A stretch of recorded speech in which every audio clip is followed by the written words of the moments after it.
Donald Trump je sramota za američke političare.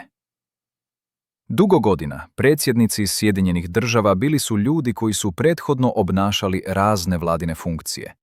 Biden, Clinton, Obama, Bush, Reagan. Ove osobe su najprije napredovale kroz karijerni lanac, postupno stičući važnije izabrane funkcije, a zatim su postali predsjednici. Donald Trump nije bio guverner, ni gradonačelnik, ni senator, nije obavljao nikakvu vladinu ili izbornu funkciju, ali je odmah postao predsjednik.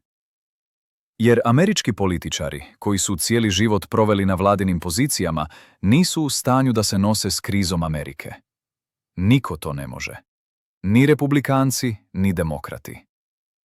A onda je američki narod napravio od biznismena, a ne od političara, svog predsjednika, nadajući se da će popraviti situaciju. Stoga je Trump sramota za sve američke političare, republikance i demokrate, sve. Ali ni sam Trump ne može se izboriti s krizom.